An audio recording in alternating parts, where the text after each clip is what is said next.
Here is one little known fact about low-carb diets that will surprise a lot of people.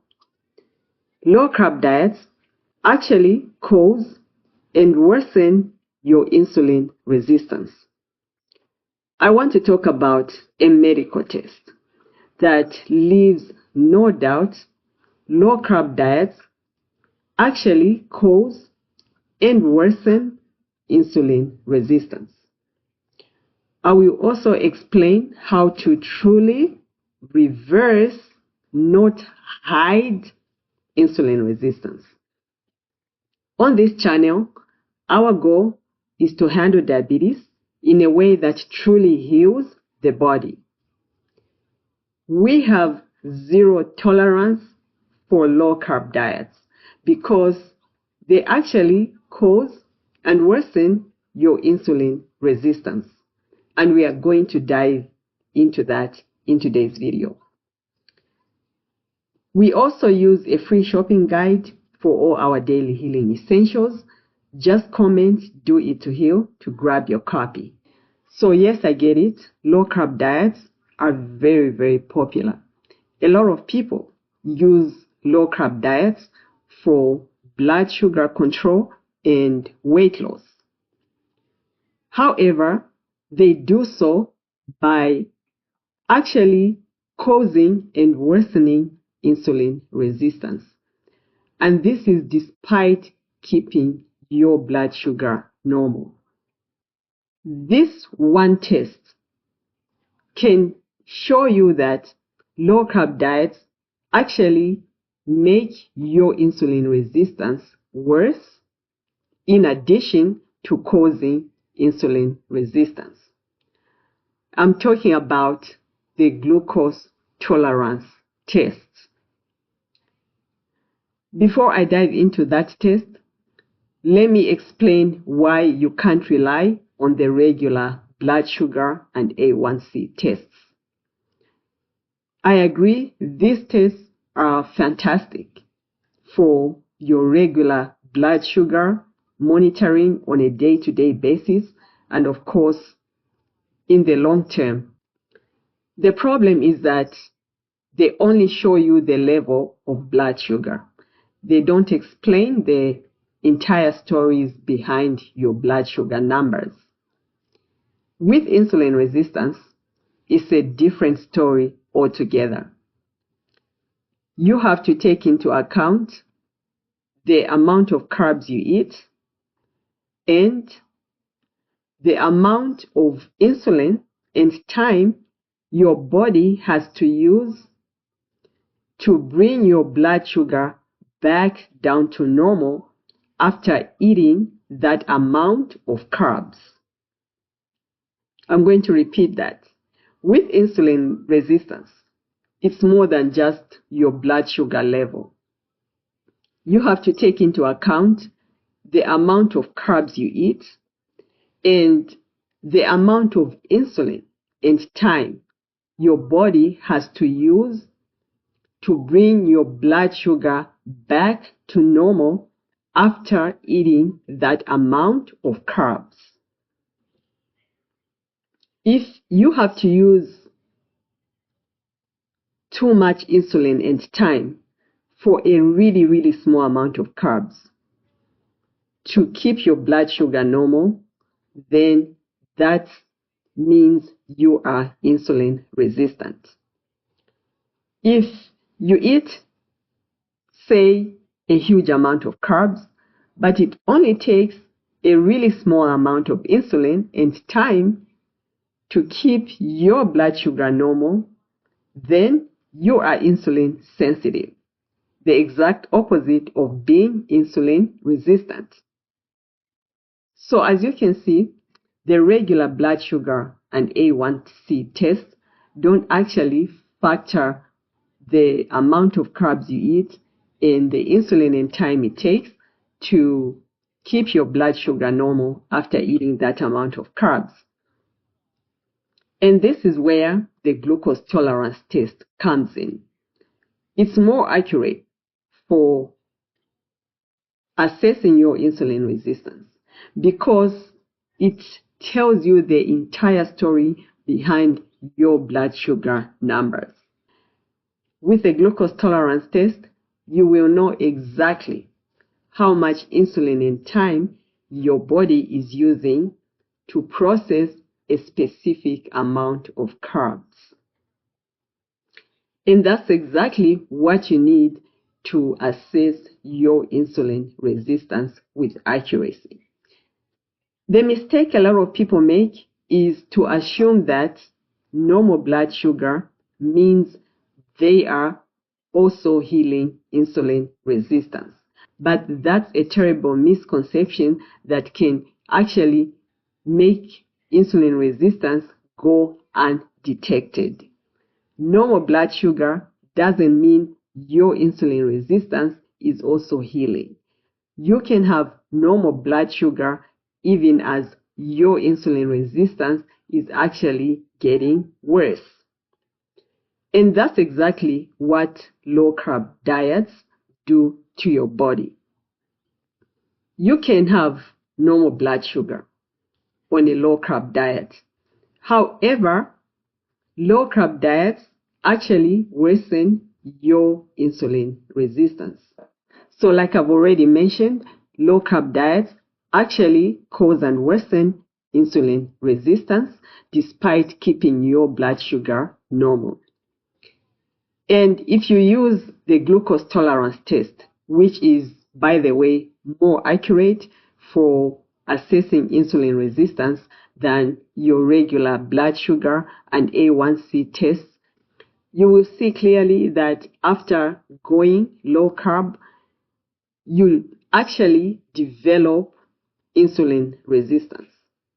And your insulin resistance tends to get worse over time if you use the glucose tolerance test to track your insulin resistance status. There are 4 clear takeaways that I want to highlight about low-carb diets and insulin resistance, especially when using the glucose tolerance test as a tool to assess your status. Number 1, low-carb diets actually cause insulin resistance. Like I mentioned earlier, when you go low-carb and use the glucose tolerance test to assess your status, you will see that the low-carb diet is actually making you insulin resistant. What you will see in an everyday situation is this. Your blood sugar will start to spike when you take even a very, very small amount of carbs. And that's a clear sign of insulin resistance because it shows that your insulin can't handle even a very, very small amount of carbs. And that's because your body cells are becoming more and more resistant to insulin. When body cells are resistant to insulin, it means they have to use a lot of insulin, more insulin than is usually the case, to process a very, very small amount of carbs. And that's what leads to those blood sugar spikes when you eat carbs. Not just carbs, but a really, really tiny amount of carbs. So takeaway number 1 is that low-carb diets actually cause insulin resistance.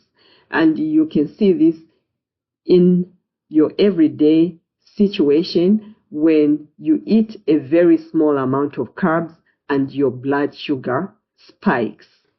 And here is the second point about low-carb diets and your insulin resistance. Low-carb diets not only cause insulin resistance, they actually make it worse over time. And the glucose tolerance test actually proves this.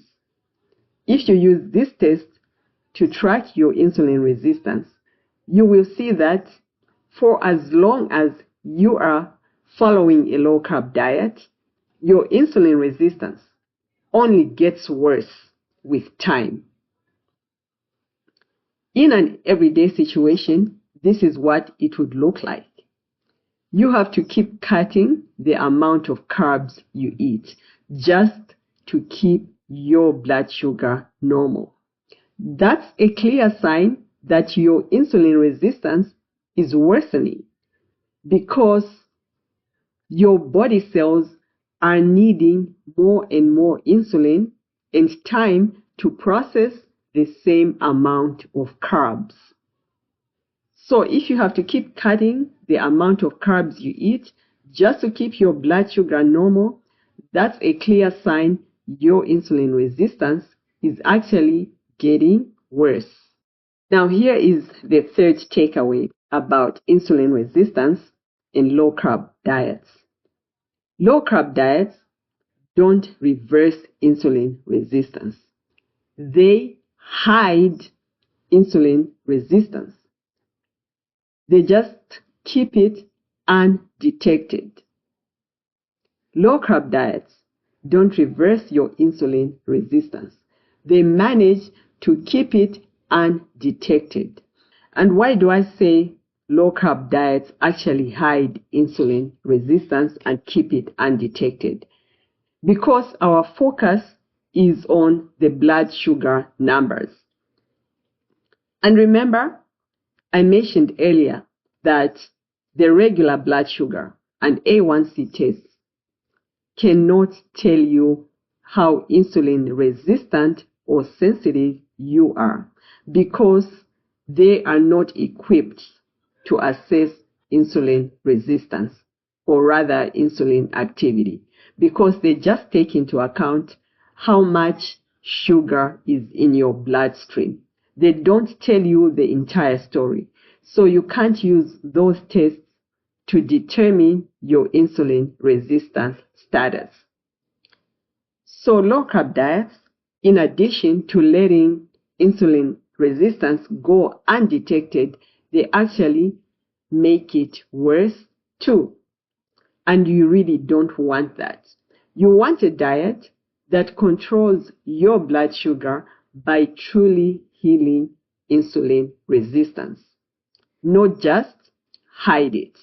Low-carb diets just hide your insulin resistance. They cover it up, they don't reverse it.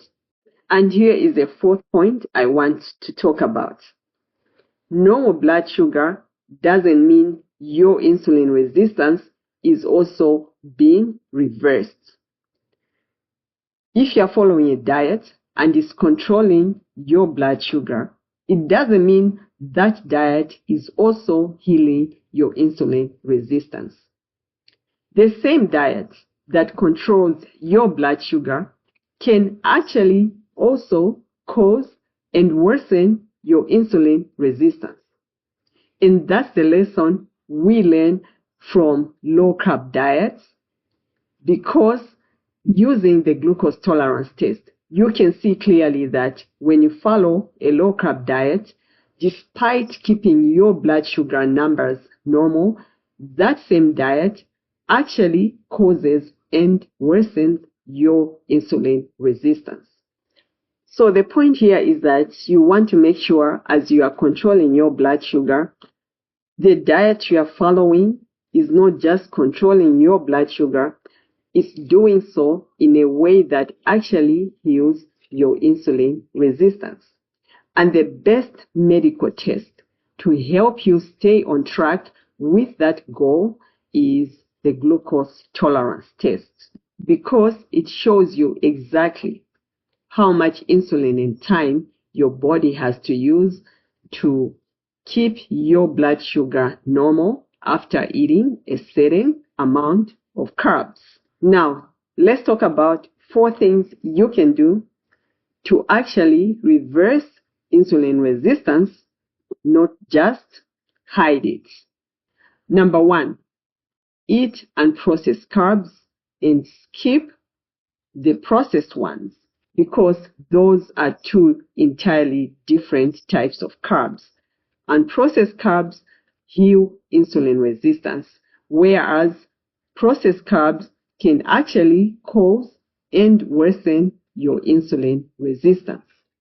Number 2, eat unprocessed carbs as part of your daily diet. Include them in your daily meals, as opposed to eating them as occasional experiments to see whether they spike your blood sugar. Number 3, use the glucose tolerance test to monitor your insulin resistance status. Don't depend on the regular blood sugar and A1C tests because they are not accurate when it comes to assessing your insulin resistance, and those tests can actually mislead you if you want to find out your insulin resistance status. Number 4, comment Do It to Heal to grab a copy of our free shopping guide. It walks you through all the essentials you need to control blood sugar in a way that truly heals insulin resistance. Remember, we are doing it to heal. I'll see you in the next one.